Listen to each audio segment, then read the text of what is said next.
Chers amis téléspectateurs, bien le bonjour dans cette nouvelle édition du débat de l'actualité. Et comme à chaque semaine, nous consacrons notre débat à un sujet. Et cette fois, il est économique. L'Algérie entre l'investissement, l'industrie et le développement.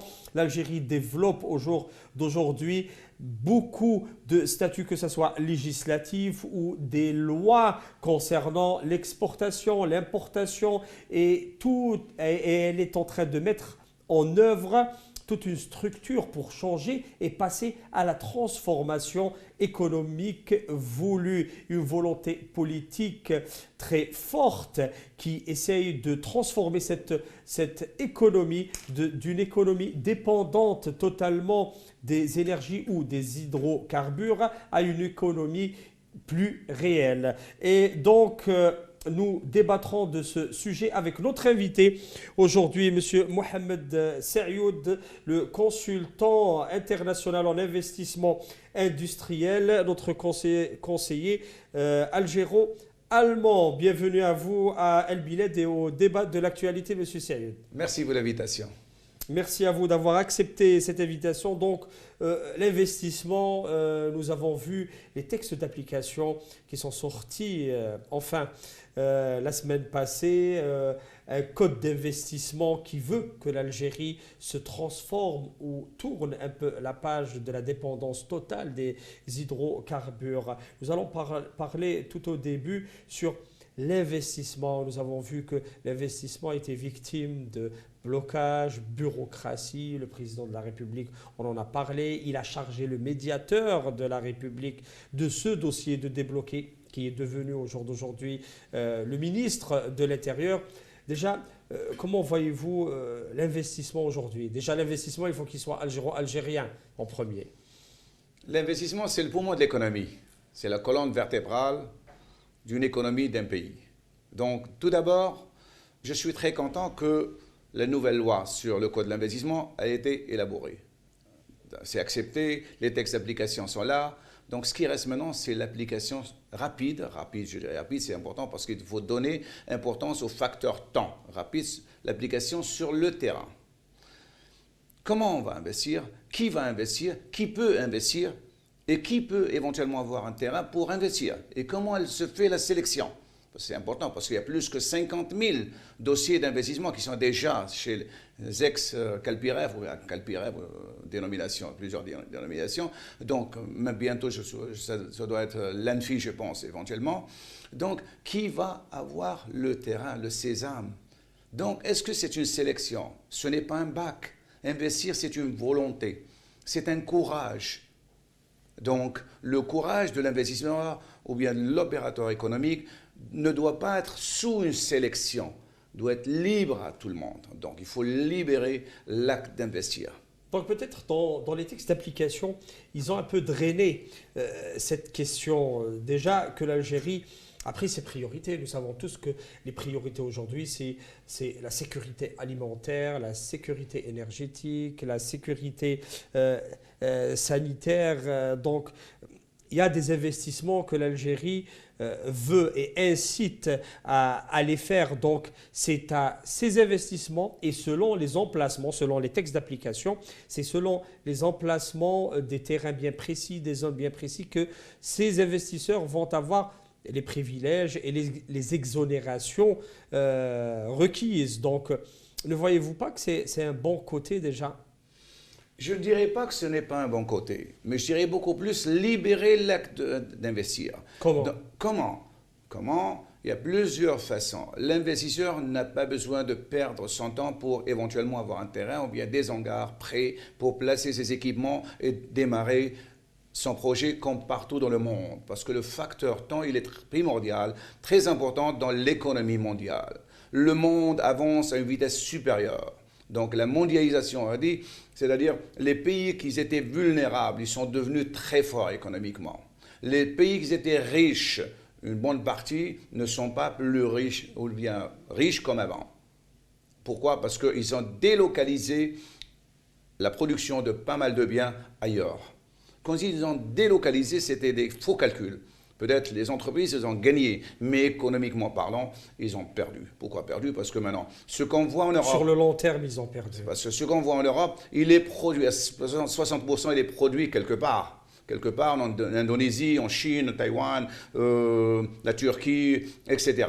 L'Éthiopie, maintenant, est en train vraiment d'évoluer. De prendre de l'ampleur. Ah oui. Donc, quand on parle de cette délocalisation, ne voyez-vous pas aussi que la loi et les textes d'application sur l'investissement sont sortis dans un temps très délicat où on entend parler d'une nouvelle délocalisation en Europe vu la crise énergétique mondiale. L'Algérie aujourd'hui se place dans un couloir très privilégié concernant l'investissement. On peut utiliser cette conjoncture et saisir cette occasion pour être plus attractif, d'autant plus que déjà notre premier atout, c'est notre facture énergétique. On parle de la crise énergétique, on parle du conflit de l'Ukraine, etc. Mais le conflit économique, délocalisation, ce n'est pas hier, ce n'est pas avant-hier, c'est déjà depuis 30 ans. Depuis 30 ans. Ce qu'on consomme, à l'époque, il y avait des grandes marques, Grundig, je ne sais pas quoi, Philips, etc. Où est-ce qu'elles sont? C'est-à-dire, depuis déjà 30 ans, le monde consomme chinois. Ce n'est pas hier, ou bien demain, ou bien aujourd'hui. Donc, on est très en retard. Maintenant, on a l'avantage, géostratégiquement, d'aller à une vitesse supérieure, de faciliter au maximum l'investissement. Pour tout le monde, je répète, pour tout le monde. Ce n'est pas une sélection, ce n'est pas une commission ou bien un administrateur qui juge un projet, fiable ou pas fiable. C'est le courage de l'investisseur. Il y a des milliers d'investisseurs, il y a plein d'Algériens, plein d'étrangers, il y a plein de nos frères et sœurs, diaspora établis à l'étranger, qui s'intéressent parce qu'il y a un potentiel immense. On doit l'exploiter rapidement, sans perdre de temps, parce qu'on a perdu beaucoup de temps. Donc maintenant, les zones industrielles ne sont pas encore prêtes. C'est-à-dire, l'investisseur algérien ou bien étranger, quand il veut faire un projet, quand est-ce qu'il va démarrer? Le facteur temps. Je précise le temps et le temps. Time is money. Zeit ist Geld en allemand. Le temps, c'est de l'argent en français. Oui. Donc, on doit donner grande importance au facteur temps. Et on ne doit pas faire, un administrateur ne doit pas sélectionner ou bien choisir l'investisseur. C'est le courage de l'investisseur. Donc, construire au maximum d'hangars, des zones industrielles clés en main, avec des hangars de 300, de 500, de 1000, de 3000, ça dépend. Et pour les grands projets, à ce moment-là, l'investisseur demande à l'État algérien de lui attribuer un terrain pour construire quelque chose de spécifique. Mais sinon, les PME, PMI, ils peuvent avoir des locaux comme partout dans le monde, avec paiement location, avec paiement mensuel. Parce que le fait de demander ou bien d'exiger le paiement 2 ans ou bien 1 année à l'avance, c'est une entrave à l'investissement. C'est un frein. C'est un coût énorme. Pourquoi? Parce que l'investisseur n'a pas besoin de bloquer son argent dans les loyers. Parce qu'ici, il y a plein de spéculateurs. Vous allez à Ouatsmar, ou je ne sais pas comment, une zone ici, on vous dit, voilà, 300 millions par mois. 300 millions c'est-à-dire 3 milliards. Mais c'est dingue. Partout dans le monde. Et vous devez payer ça à l'avance. À l'avance. Donc, l'investisseur, automatiquement, je vais un business. Je vais acheter et vendre. C'est pour ça qu'on a trop d'investisseurs, trop d'importateurs. Et avec la nouvelle loi maintenant, la sélection de la CAGEX, c'est un plus pour l'économie algérienne. Parce que maintenant, il y a plein ex-importateurs qui se reconvertissent maintenant en producteurs. Mais il ne faut pas qu'ils aient des problèmes pour avoir un terrain ou bien pour avoir des locaux pour démarrer rapidement. Parce que s'ils vont attendre 3, 4, 5 ans, on mange chaque jour. Donc l'économie respire chaque jour. Donc, un point très important que vous venez d'élaborer, qui est de cette loi ou ces mesures où l'État a incité les investisseurs ou les chefs ou ceux qui détiennent les capitaux ici en Algérie à aller vers l'investissement et arrêter cette escalade d'importation à tous bords. Donc, il y a certaines mesures qui ont déjà, en premier lieu, qui ont, on va dire, qui ont gardé ou su garder la production nationale et la faire travailler, les producteurs locaux, et arrêter cette importation à tout bord. Arrêter l'importation, il faut en contrepartie la production. Oui, il faut la protéger aussi, la production Non, locale. on la protège, d'accord, mais il faut produire. Oui, Il faut produire pour arrêter l'importation à 100%, c'est aussi faux. oui. Mais il faut saisir, il faut voir, vérifier, contrôler les produits qu'on peut les faire ici. Mais en parallèle, il faut faciliter l'investissement. Je répète, faciliter rapidement. Comme ça. Il y a beaucoup d'experts qui disent que l'État devait prendre des mesures draconiennes car les importateurs ne voulaient pas aller à l'investissement de production. Donc, on va dire qu'ils ont été un peu forcés cette fois. C'est un peu faux. Pourquoi? Parce que j'ai un cabinet de conseil des études d'investissement. On reçoit les Algériens, les étrangers. Moi, je suis algéro-allemand, donc une compétence internationale. Ma femme, elle est étrangère, asiatique.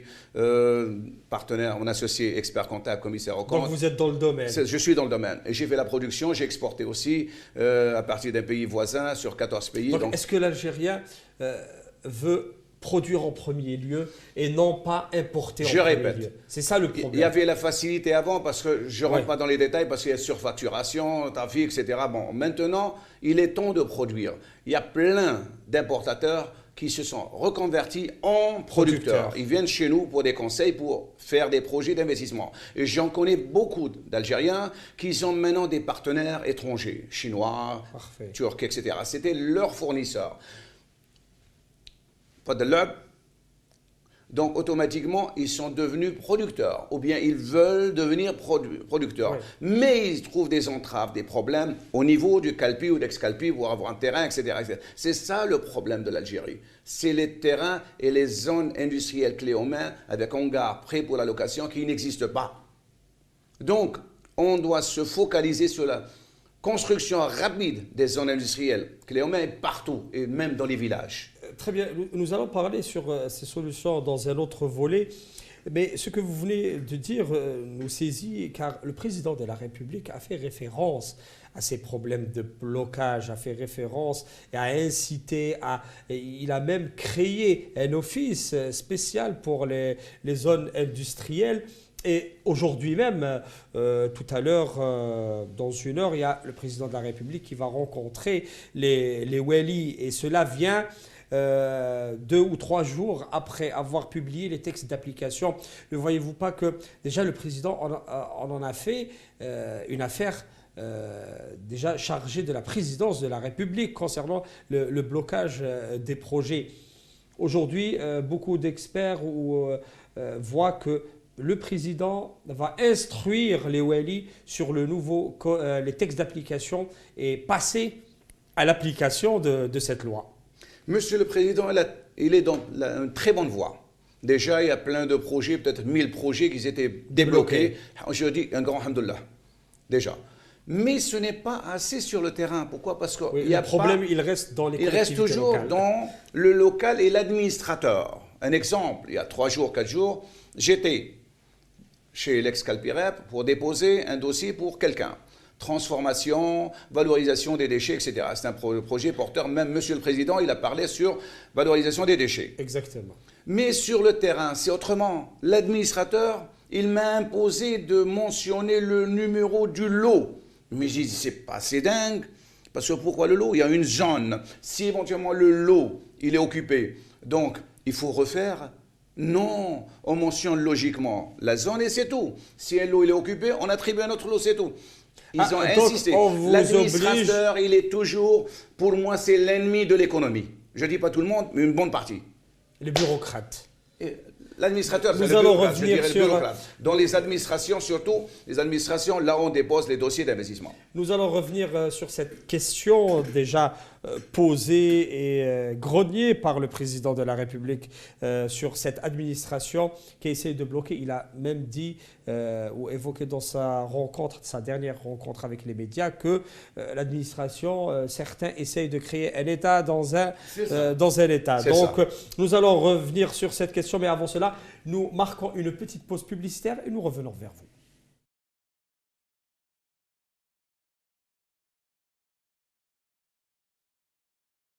Chers amis téléspectateurs, rebonjour une autre fois dans cette deuxième partie du débat de l'actualité. Ce débat qui est consacré au dossier de l'investissement, l'industrie et le développement en Algérie. Une Algérie nouvelle qui entame sa transformation économique, une économie qui était basée sur les hydrocarbures et qui veut aujourd'hui aller au-delà des hydrocarbures et diversifier ses entrées et son économie. Et toujours avec notre expert algéro-allemand et consultant international en investissement industriel, M. Mohamed Saïoud. Rebonjour.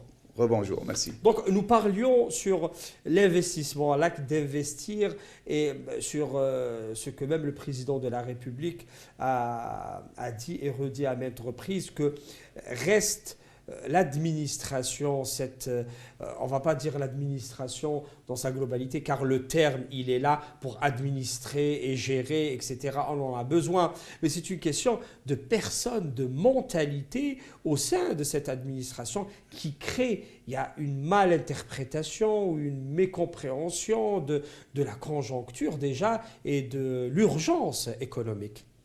Oui, il y a urgence. Urgence, pourquoi? Parce que le monde évolue rapidement. Et nous devons évoluer rapidement avec lui. On doit évoluer rapidement aussi. Parce que avec la nouvelle loi sur l'investissement, on doit passer à l'action rapidement, à une vitesse supérieure. Il y a le TGV et il y a le supersonic. Ouais. C'est-à-dire, on nous devons choisir notre vitesse. C'est ça, une autre vitesse. Une autre vitesse, c'est-à-dire, maintenant, avec cette loi, l'application sur le terrain, elle va être lente, automatiquement. Pourquoi? Parce que où sont les terrains? Déjà en parenthèse, même les terrains de l'ANIREF ou l'ex-ANIREF ne sont pas encore viabilisés. Donc il y a plein d'investisseurs qui vont attendre. On ne dit pas que où sont les terrains, mais c'est viabiliser ces terrains. Viabiliser, c'est ça. Voilà. Viabiliser, ou bien où sont les hangars prêts pour la location? On n'en a pas. Donc logiquement, pour vraiment voir le fruit de notre économie, la diversification économique algérienne, on peut l'avoir éventuellement 5 ans après. Mais M. Saïoud, devrions-nous mettre en œuvre directement des hangars? On pourra bien mettre en œuvre des lots, mais équipés d'électricité, eau, et après, c'est à l'investisseur de construire à sa guise. C'est ce que je compte donner comme opportunité, ou bien possibilité d'avancer un grand pas. Le monde entier, par exemple l'Éthiopie, l'Ouganda, la Pologne, pas mal de pays, ils étaient vulnérables, très pauvres même, en parenthèse. Allez les voir maintenant. Ils ont construit rapidement des zones industrielles avec des hangars et en location. L'investisseur, il place ses équipements, il démarre de suite. Comme ça, on démarre de suite. Sinon, si on opte pour l'ancienne version, déposer un dossier, l'administrateur, le fameux administrateur, il va sélectionner. S'il y a éventuellement 50 000 dossiers, il va éventuellement attribuer 5 000 peut-être. L'Algérie, parce qu'on n'a pas assez de terrain, ou bien de zones industrielles. Donc les 45 000, ils deviennent des mendiants, en parenthèse un mendiant, pour créer la richesse, créer les emplois. Ce n'est pas logique. Donc c'est quoi la solution pour vous? La solution, c'est construire rapidement, dégager un budget de 4-5 milliards de dollars, soit une partie partiellement, l'État construit des zones, et en même temps, il y a possibilité des opérateurs économiques, c'est-à-dire les promoteurs immobiliers. Faire privatiser le secteur. Exactement, privatiser avec des cahiers de charges. Par exemple, l'État, éventuellement, il attribue à des terrains, des grands terrains, des grandes parcelles, à des prix symboliques éventuellement. Le promoteur, il construit des zones avec un cahier de charges rapidement, parce qu'il y a des Algériens, il y a des Chinois, il y a des Turcs, comme ça, on avance à grands pas. Donc, et les louer rapidement. Comme ça, dans une année, on peut déjà avoir le fruit. Donc, ce que vous voulez dire, c'est on fait la même chose comme une promotion immobilière. C'est ça. Donc, au lieu de construire des maisons, on construit des privés, vont construire des zones industrielles. Exactement. Et la location se fait par mois mensuel comme partout dans le monde. Comme ça, on construit partout, même dans les villages, on construit. On construit partout, comme des champignons.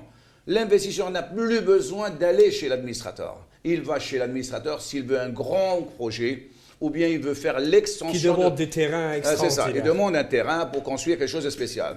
Ou bien il va faire l'extension. Mais sinon, un étranger, un Algérien, nos frères et sœurs, diaspora établis à l'étranger, ils viennent et démarrent rapidement. Moi, j'ai démarré dans un pays voisin dans 3 mois. J'ai loué et j'ai exporté sur 14 pays. C'est en Tunisie, c'est ça? Oui. Donc, Donc, c'est ça la solution. ici, Il n'y a pas d'autre solution. Donc ça, c'est une solution qui est faisable et rapide. D'un autre côté, il y a cet aspect toujours, et qui est là, malheureusement. Ne voyez-vous pas que, ou ne pensez-vous pas que c'est une question de mentalité? Nos gestionnaires et administrateurs doivent avoir un esprit commercial, un esprit qui prend les choses ou l'importance de l'acte économique, comme on voit dans d'autres pays où des administrateurs et même, on va dire, l'équivalent des wali chez nous, qui se battent entre eux pour faire venir les investisseurs dans leur département. Oui. C'est-à-dire, partout dans le monde, on se bat pour avoir le maximum d'investisseurs. Même les États-Unis, ils ont besoin d'investisseurs. Les Allemands, ils ont des investisseurs. Les Chinois, ils ont des investisseurs. Les Chinois, toutes les marques sont produites chez eux. Volkswagen, etc., etc. Donc les grandes marques l'Algérie a besoin d'investisseurs. Pourquoi? Premièrement, transfert de technologie, c'est important. Capitaux. Les capitaux, création de la richesse, création des emplois. On a besoin de créer rapidement 5 millions d'emplois en Algérie. Rapidement. On a besoin de créer 1 million de PME, PMI rapidement. Avec cette énergie ou bien le dynamisme, l'Algérie, dans 10 ans maximum, il devient, je dirais, presque comme la Turquie. Ou bien comme la Turquie. Parce que stratégiquement, on est mieux placé que la Turquie. Quelqu'un qui est fort, il peut nager pour aller en France, en Italie, à la nage. Quelqu'un qui est fort, je dirais. Donc, Inch'Allah, notre économie, elle devient forte. On aura une économie forte et une monnaie forte. C'est important aussi. D'autant plus que l'Algérie a l'opportunité d'avoir toute l'Afrique qui est... C'est ça, la proximité, le libre-échange avec les pays africains. Donc, c'est une opportunité, grande opportunité. En plus, avec l'augmentation des prix de shipping. Ouais. Donc, les gens, les Européens, ils vont acheter chez nous. La proximité. Au plus proche, ouais. Et en même temps, ça leur revient moins cher. Donc, produire des costumes ou je ne sais pas quoi, ou bien des habits, des t-shirts, sweatshirts, je ne sais pas n'importe quoi, on peut les produire chez nous, en Algérie, et les dispatcher, les envoyer en Europe. Parce que les Européens ne produisent plus ni les meubles, ni les chaussures, ni les pantalons. Ils ont tout délocalisé. Tout est, quand on dit entre parenthèses délocalisé, partiellement, et parfois ils les achètent. C'est un jeu de mots. Oui. En vérité, ce n'est pas eux qui ont investi. C'est une sous-traitance. Sous-traitance, exactement. Oui. Donc, vous comprenez.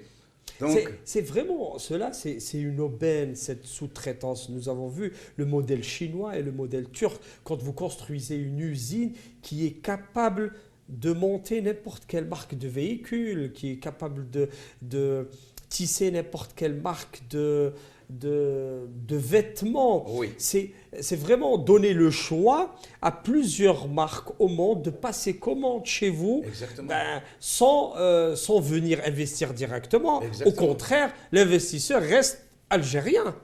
Mais, il y a un grand mais, il est très important en Algérie, c'est qu'on doit donner importance au facteur formation. Elle est très importante. Parce qu'on dit formation, on dit après travail. Après travail, il y a l'amour du travail. L'amour du travail pour le bien faire. La revalorisation du travail. Un jeune qui est bien formé, il donne un rendement. Il y a l'efficience et il y a la performance. Donc ces facteurs-là, ça vient de la formation. Et la formation, moi, j'opte plutôt pour ramener des formateurs allemands, éventuellement italiens, pour former les formateurs algériens. Surtout dans l'industrie. Parce qu'une fois on a de très bons formateurs, le produit algérien devient assez important. Par exemple, on a vu cet exemple dans le domaine de la céramique qui a donné des résultats extraordinaires. Exactement. Et beaucoup d'experts dans le domaine disent que c'est le fruit de cette formation, que ce soit italienne, dans les usines. Ici, maintenant, on a un excédent et on exporte de la céramique. C'est ça, c'est ce que je voulais dire. Donc la formation, elle est primordiale. Elle est importante pour l'évolution économique de notre cher pays. Et on doit la faire rapidement, Inch'Allah. Parce que dégager un petit budget pour ramener des formateurs étrangers, surtout, je répète, allemands ou bien italiens, ou bien les deux. La traduction, ce n'est pas un problème, parce qu'il y a des Allemands qui maîtrisent l'anglais, qui maîtrisent tout le monde. Pardon, tout le monde maîtrise l'anglais. Ouais. Même les Algériens, ils sont rapides C'est ça, exactement. à l'adaptation. Donc, dans cette industrie, vous avez mentionné, on va dire, 3 points essentiels. C'est cette formation et ce facteur timing et cette, on va dire, une sorte de libéralisation de l'acte ou de l'investissement et surtout dans libérer l'acte d'investir. Tout le monde peut investir. C'est comme si vous allez ouvrir une boutique. Vous n'avez pas besoin de demander à l'administrateur. Vous louez, vous placez les habits ou n'importe quoi et vous commencez à vendre. L'investissement, c'est pareil. Mais l'investissement productif, il génère beaucoup plus d'emplois. Il génère la richesse. On paye beaucoup d'impôts. On contribue à l'économie algérienne. Donc, on fait travailler tout un tissu économique. On réduit l'importation. On aura une économie forte et une monnaie forte. C'est très important. Donc, pour finir sur ce sujet, quand on met l'investissement et l'industrie, beaucoup de personnes, donc l'Algérie est entre sa sécurité alimentaire, qui est donc c'est l'agriculture, et entre l'industrie. Nous avons en Algérie cette base industrielle dans la main-d'œuvre ou dans les ressources humaines. Donc si nous procédons à une fusion entre les différents secteurs, car pour finir, l'agroalimentaire a besoin d'industrie. Le mot-clé, c'est la machine. Machine, technologie et savoir-faire. Parce que pour finir, c'est ça les clés de la réussite de toute industrie. Est-ce que nous sommes prêts pour cela? Je vous ai dit tout à l'heure qu'on doit faire appel, c'est indispensable, c'est primordial de faire appel aux Allemands et aux Italiens. Comme ça, on décolle rapidement parce qu'ils vont transférer le savoir-faire pour notre jeunesse sur des machines de dernière génération, CNC à commande numérique. Vous allez maintenant dans une école de formation algérienne, ils travaillent toujours avec le rabot, le menuisier. Oui. Et donc, non. On doit s'adapter à l'évolution technologique. Et comme ça, notre jeunesse sera très bien formée. Ils n'ont plus besoin d'aller à l'étranger. Pourquoi? Parce qu'ils vont apprendre un métier. Ils vont maîtriser le métier. Une fois ils maîtrisent, c'est une force économique pour contribuer à l'économie algérienne. Parce qu'eux-mêmes, une partie d'eux, ils vont créer des entreprises. Pourquoi? Parce qu'ils sont confiants de leur savoir-faire. Et déjà, il y a de leur potentiel. Il y a ce genre de, on va dire, comme nous sommes dans une zone transitoire, on va dire, nous sommes un pont. L'Algérie, c'est un pont entre l'Europe et l'Afrique. Donc même les Algériens, dans leur mentalité et leur savoir-faire, ils ont déjà cette ouverture vers l'Europe et l'Occident et cette liaison vers l'Afrique. Donc beaucoup disent que l'Algérie a le potentiel de devenir le premier fournisseur de tout produit, tout confondu pour l'Afrique. Je vous dirai un point qui est très important. Moi, j'étais en Allemagne, toujours chef d'entreprise, alhamdoulilah. Donc, je mange le halal. Le halal. Vous allez quelque part, il vous dit halal. Je dis halal, Rabbi yaghfir. Je le mange, mais Rabbi yaghfir. Pourquoi? Parce qu'il est fait quelque part en Europe. On n'est pas sûr. Il y a la gélatine, il y a beaucoup d'ingrédients. Donc, si on se focalise en Algérie, on a beaucoup de fruits et légumes qui sont, entre parenthèses, presque bio, naturels.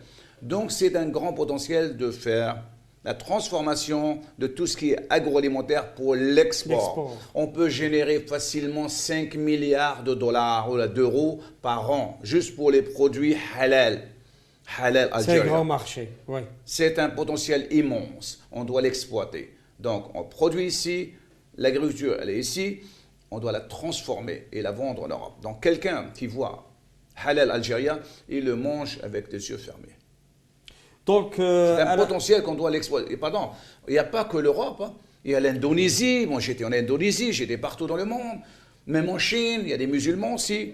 Donc, quand on voit halal qui vit en provenance d'un pays musulman, on le mange sans problème. C'est plus de certitude. Et en plus, il y a le NIF aussi. Il vient d'Algérie, c'est un pays musulman, soit c'est son pays. Et consommer algérien. Algérien ou musulman. Exactement. Monsieur Sayoud, pour clôturer notre dossier, donc le président de la République, dans peut-être une demi-heure ou une heure, va entamer sa réunion avec les Wali, les inciter. On va voir sûrement qu'il va les instruire sur devoir accélérer cette transformation et aider le développement et l'économie dans cette nouvelle dynamique. Comment voyez-vous l'investissement ou la scène économique algérienne, on va dire à court et moyen et long terme, selon tout ce qui est en train de se faire? Monsieur le Président, il est très actif. Je le vois, je constate qu'il est très actif. Mais il faut des collaborateurs.